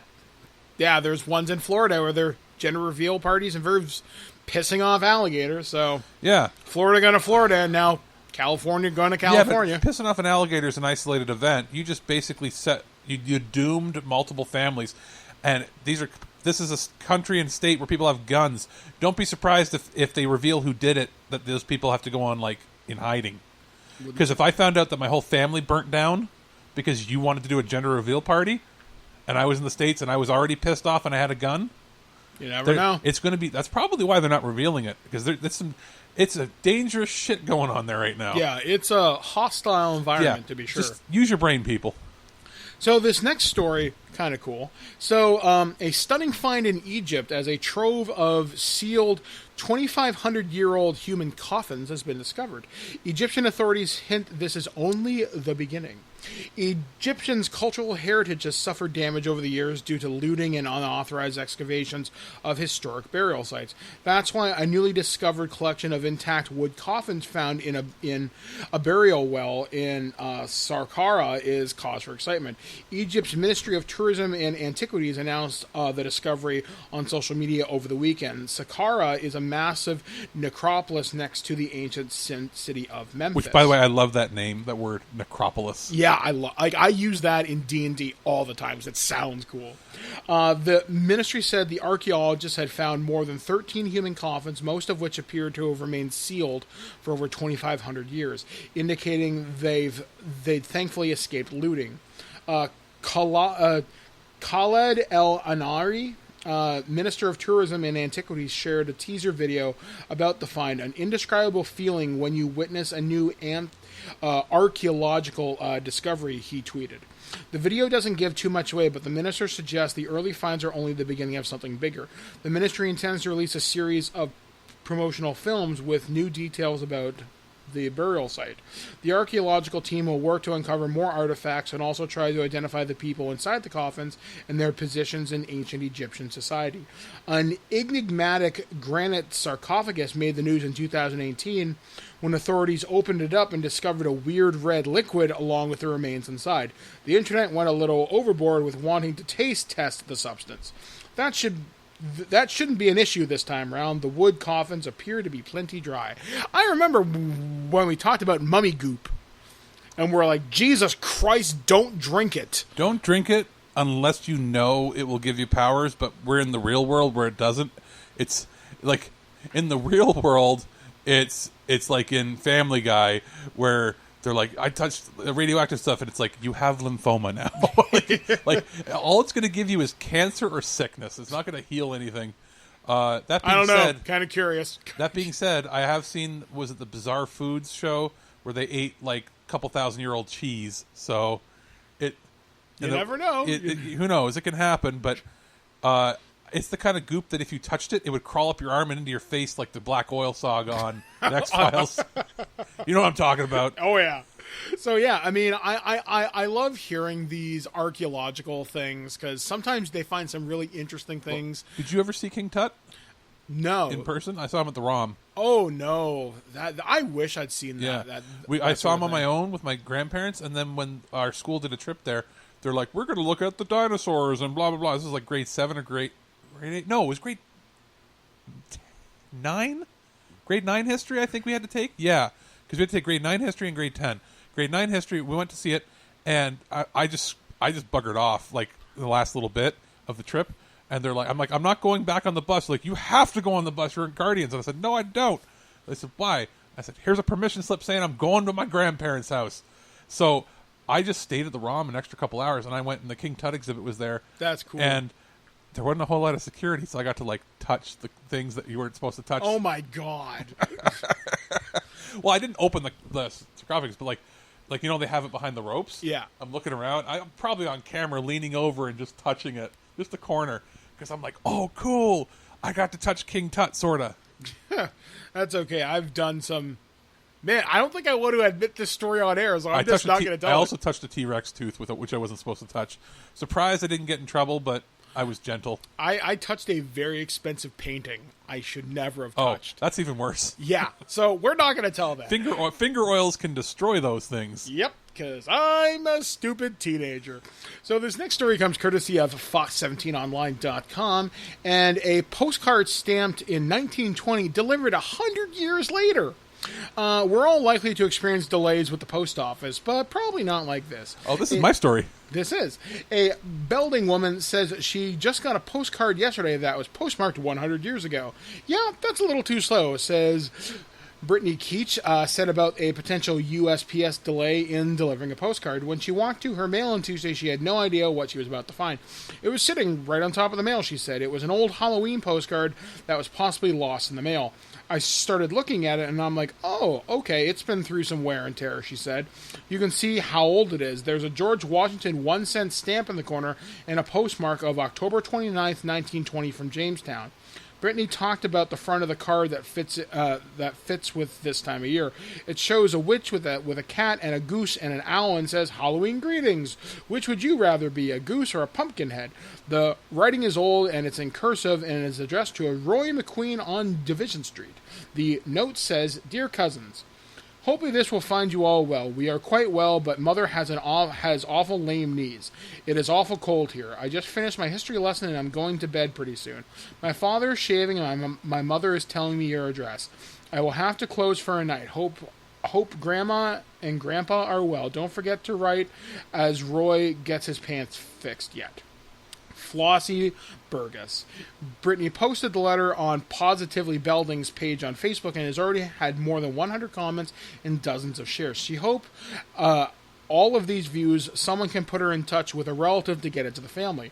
This might be something that their parents can say, yeah, I remember when your great-great-grandma would tell me stories. Brittany says if she can't find the family, she's going to try and get it put into the museum in Belding. We did reach out to the post office for comment, and a spokesperson told me, in most cases, these incidents do not involve mail that has been lost in our network and later found. What we typically find is that old letters and postcards, sometimes purchased at flea markets, antique shops, and even online, are re-entered into our system. The end result is what we do best. As long as there's a deliverable address and postage, the card or letter gets delivered. That's pretty neat. And it has happened though, yeah, where not that long, but there was somebody who got an Amazon delivery from 15 years ago. What? Yeah, it was literally sitting in the postage office in the back corner, and when they were remodeling, it was put behind a wall. And when they remodeled again, they found a couple packages behind the wall that were from like 2004. What was in them? I don't know. Probably it was non-perishable. Back then it was mostly movies and books, right? They didn't sell as much. So they delivered them anyway, and it's like, sorry. Whoops. I mean, obviously the person would have got the refund by then, but it does happen occasionally where the postal office has something for 10 years, not 100. Although I saw that and went, that's very Back to the Future. It's like, we've had this for the better part of a century. 80 years. And when, what's his name from SCTV delivers it to him? Mm-hmm. Was it the Western Union Man? Yeah. It has to be delivered at exactly this time. Yeah, I remember, I think this used to come up every so often. You'd find people that would find letters hidden in walls of like old houses and stuff like that. I've always wanted to go to a like thrift store, buy a chair, take it home, have it feel weird, cut the back open, and find that some old man or old lady had stuffed like 30 grand in there, because that's how people used to hide their money. Yep. I've always hoped that I would be one of those guys that found that, but hasn't happened so far. Where I used to live, I remember people finding like old baseball cards. This happened either this summer or last summer. In the vents. Yeah, and they found like old baseball cards that were worth like millions of dollars. There's been people that found like Mickey Mantle cards. I know people that have found like they'll find things like an original Barbie that some kid stuffed in there, or it'll be even better. It'll be like old Christmas presents, old tin tanks and toys from the 20s. Yeah, that I've never been exposed to oxygen. And it's usually or not oxygen, but it'll be like in the vent, and it'll be those old houses that used not boilers, but like they had vents, but they were like those big, like flowery looking ones, so the vent holes were large enough that small toys could get shoved inside of there. Yeah. You find marbles and stuff, but yeah, a lot of times it's like hockey cards, baseball cards, and occasionally like somebody will have like newspapers they put in the walls or weird things. Yeah, I know at my parents' place, I know this was a weird, because I'm a snoopy kid. I used to go through my mom's closet sometimes. I found Christmas presents in there from 1980. Oh, yeah. See, I was the kid that would look for presents too, and with my grandparents, sometimes we would like get a present, and then like 3 months later, they'd be like the same present. Like if it was a movie, or sometimes even if it was clothes, it would be the same clothes that they had misplaced. Yeah. And like, here's a gift, and I even received a couple where it had like a card on it, and it was like 1994, and it was 99. They found it in the closet, buried somewhere. Yeah. Here's an extra Christmas gift from 5 years ago, so the shirt won't fit you. But hey, The shirt won't fit you, but the $20 bill will. All right, and our last story, it's kind of a nice little thing. So, Willy Wonka's Golden Ticket was the center of one of the most iconic films ever made, and since then, the Golden Ticket idea has been homaged in countless films and television shows, though it's actually the Candyman who is reviving the idea for a new generation. Jelly Belly creator David Klein and his partner Stephanie announced that they are launching a series of treasure hunts across the country where fans can find gold tickets, and if you do find one, you could win a large cash prize and the key to a Jelly Belly candy factory. That's a pretty sweet prize. So if you need extra incentive, that's hard to beat. Now, you'll need to pay $50 to receive a riddle that you'll need to solve to aid in your quest, and if you actually find the gold ticket, you'll find a special code on it. Other than the $50 entry fee, there are no other requirements to participate. We've already hidden quite a few of them, Klein said. We're going to be hiding them in every state across the country. As for the tickets themselves, they will actually not be tickets in a candy bar, but instead will be golden dog tags on necklaces. Those who will find a gold ticket will receive $5,000 according to the official website, and then one grand prize winner will be given their own candy kitchen candy factory. There will be a specific location. You know what? That doesn't work in Canada. I was going to say No. It has to be the States because you cannot run a competition that you have or a contest that you have to pay to get into. Yes, because it's something with like our laws. It's a law about gambling and barriers of entry. It says there will be a specific location and a start date for each hunt, and the winner will receive a key to one of their candy factories. With the gold ticket treasure hunt, our goal is to get people out and about with their families. Grandma and Grandpa can even join with the kids and grandkids, Klein said. Take videos of your treasure hunt experiences for possible inclusion in an upcoming series. We're going to have the ultimate treasure hunt where the winner will receive a key to one of our candy factories, Klein said. Klein is known as the Candyman, and to further the homage, he added, "We're looking for you, Charlie, out there." You can find the official description of the contest below, and I'll just read it. Yeah. It says, David Klein, the Candyman, and his partner Stephanie are hiding gold tickets nationwide. Once every state has had the chance to join a treasure hunt, each person who has entered one will be eligible to search the ultimate treasure hunt, which will get the winner the key to his candy factory, the building. He will also pay for a candy-making class. Of course, you are welcome to sell it for the money, but he'd welcome the chance to give you some of his 55 years in the candy business advice. You know what? They say that every state except probably Alaska and Hawaii because they're probably not going to run that there. Yeah, I mean, that's kind of cool. I mean, I'd be very curious to know what Reddit's going to say. Because you know that riddle will be posted immediately and it will be solved within a day. I mean, there's people that have done scavenger hunts for weed. Yeah. Especially when they do it in states where it's not legal. There was one, I can't remember the specifics of it, but people were really into it. And they hid something, and I think it was in cans of, what was it? Peanuts or Cheesies or something? Well, people do it. Or they take a coffee can, resealable one, and they'll stuff whatever the contest thing is there, and they'll bury it somewhere. Yeah. And you have to use geocaching clues to scavenger hunt find it. And occasionally they'll do that, and then some random guy will ride his bike by, go, that looks weird, dig it up, and already have it within a day. And they're like, well, shit, a 3-month marketing campaign has been spoiled.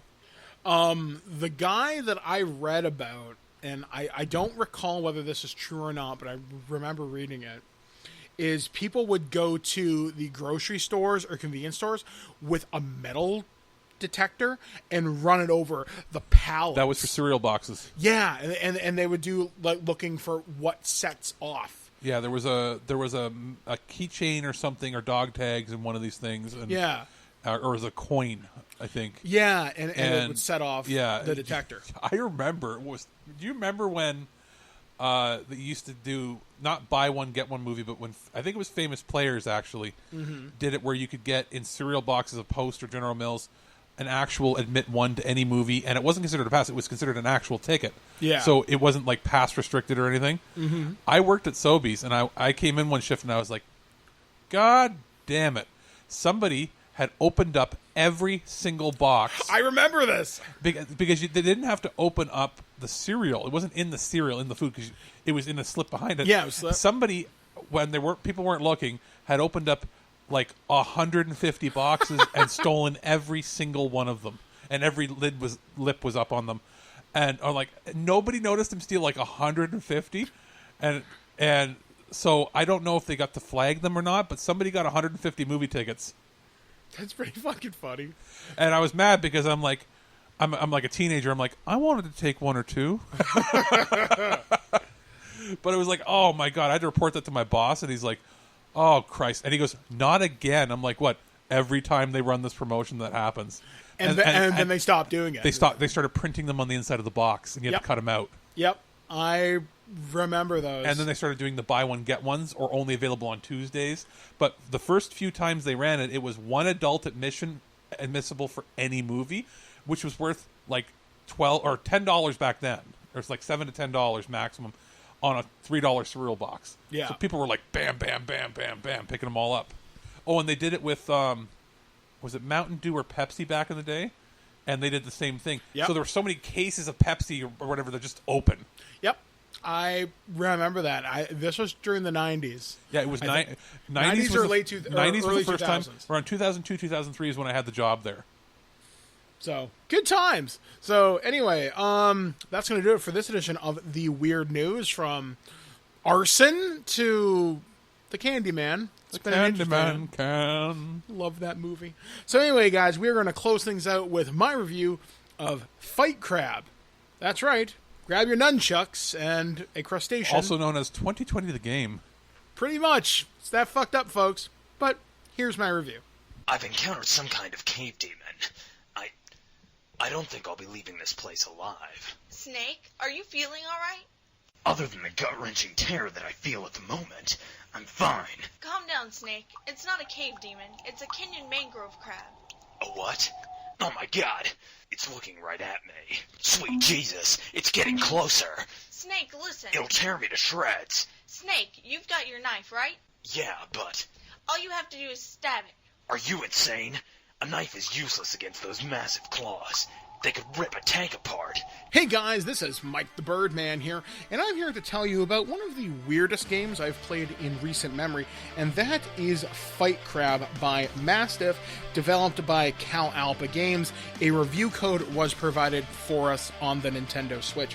Okay, so this is a game where I saw the trailer and I'm like, I don't know what the hell this is. It's weird, it's strange, I want it. And I got it, and I had a delightful time playing as a snow crab dual-wielding lightsabers alongside a lobster who was using nunchucks. Yeah, that's a thing I never thought I'd quite say in my entire life, but hey, it's 2020. Nothing surprises me anymore, but this game actually was a very pleasant surprise. I didn't expect to have as much fun as I did. This game takes place across 7 different chapters. There's like 34 stages. I'm reading part of this from the press release, but basically enemies will come at you in waves, and then you fight something really big at the end who usually has like some badass weapon. And the weapons are weird. At one point I was fighting against someone who was wielding Darth Maul's lightsaber, a chainsaw, a crab that was wielding 2 shotguns, and there are times where you can get incredibly cheap in the fighting in this game because it's physics-based. You're using force, momentum, and just knocking the other crab on its back so it's defeated till you get a 3 count. So kind of like wrestling or Smash Brothers. In the regards that you're doing so much damage, the more damage you do, the easier it is to knock them on their back. During one of my first fights, I picked up a revolver, and I had grabbed the one enemy, and I just kept pumping rounds into him. So that was brutal and fun and stupid, and I love it because it was brutal, fun, and stupid. The last fight in this game, you're basically fighting against a crab god. who can throw rocks at you via telekinesis, use a laser beam, and I think is using some kind of a giant weapon of some type. I just got really close, dodged his uber attacks, and just cheesed the hell out of him, though it was awesome doing it with dual lightsabers, because I kind of felt like something out of Star Wars. And I'm sure there's crab people in Star Wars. I mean, why wouldn't there be? But no, this was a lot of fun. One thing that you can do in this, there is a shop and there is a leveling system. Like every time you finish a match, you'll get some money for it, and you can spend that on different crabs. Eventually you'll unlock a AI partner, and you can upgrade them as well. So there's a lot here if you want to keep playing and redoing the same fights. One thing I could not review as of this recording, I'm playing this late on a Saturday night when presumably a lot of people like me are up playing video games, so I decided to turn on the game's multiplayer, and I could not find a room at this time of night, and that actually kind of surprises me, considering this was hyped up to be a pretty big Switch release, as far as I understand, at least in the circles I run in, because people are like, hey, that's weird, I want it, why not? One thing I did not expect from this game, and this took me completely by surprise, this game has a really fun soundtrack.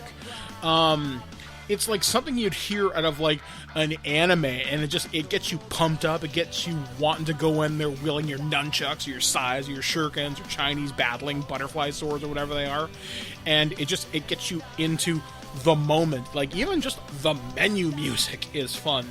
Like Fight Crab honestly surprised me how much love and care went into it. I mean, it seems like it should be something simple and stupid considering the concept, but I had more fun than I thought I would. Now, this is where it comes down to, is this game right for you? The game costs about $20. Is it worth it? Well, considering I would have just spent that on something stupid anyway, yeah, I kind of can recommend this at $20. It's fun.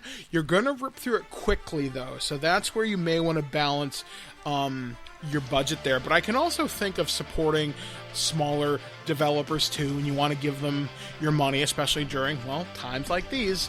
And I can think of a lot worse ways to spend $20. Like I said, this was fast, it was fun, it was stupid, it's over the top.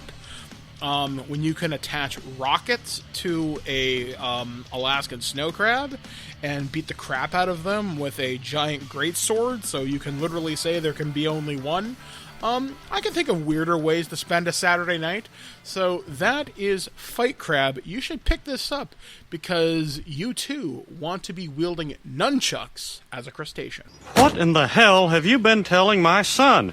Alright guys, well that has been the kind of show it has been for this week on TWIG, the flagship of stupidity. I do apologize for all my verbal stumbles this episode. Don't know whether I'm half asleep or just, there was a lot of tongue-twisty words and weird news today. Or you just malfunctioned, that's all. Yeah, I broke. Just one of those things, I guess. So yeah, let's see. Yeah, a lot of good stuff coming up on the site this week. We're going to have a brand new Turd or Treasure from myself and Alex. We're going to have stuff from the world of Alien, Marvel. I'll have a couple of movies in there, I think. So that's going to be pretty neat. We're also recording a new Future Imperfect with Aaron, myself, Alex, and Steve is finally back recording. We're going to be talking about the best Star Trek pilots now that we've got Lower Decks and Picard in there. So we're going to try to maybe not do a serious power ranking, but we'll see which ones are definitely holding up the best. I have opinions. Yes. But not like, it's not going to be a long, drawn-out episode. No, it's going to be like, hopefully 45 minutes at most. Yeah. So we're going to do that, and we're going to be recording those on Mondays now, just because that works out best for all of us, for like Aaron and Steve and myself. Basically, and Alex. one to two times per month for now, and then we'll probably do the recap episodes of Discovery as it comes. Depending. If it ends up being a really bland show, it might be every other week for the episodes. Yeah. If it ends up being ridiculously bad, it'll be every week. If it ends up being ridiculously good, it'll be every week. Yeah. So regardless, you will have Star Trek content. Speaking of other content, we're also going to be recording More episodes of Loose Cannon, where we focus more on the Andy Sedaris movies. We'll be talking about... it's a fun series to talk about. We'll be talking about Hard Ticket to Hawaii and Picasso Trigger. Yes, that's correct. So we'll be talking about those on Wednesday. With brief, we might touch upon the pseudo-proto prequel to them, which is connected only in the same filmmakers, called Seven. Nothing to do with the 1990s movie Seven.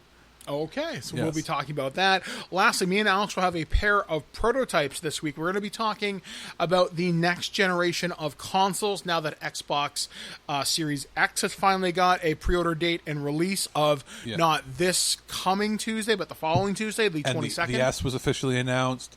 There was an Ubisoft Forward, and we've got the Sony's Final Push event. Yeah. So if we don't see pre-order date by Friday, it would surprise me. Yeah. So we've got those, as well as a special episode we're doing on the Marvel game. Yeah, so we will be talking about Marvel's Avengers on Stadia and PS4. Both me and Alex have had wildly different experiences. Yes. With this game. We disagree on some parts, we agree on some parts, and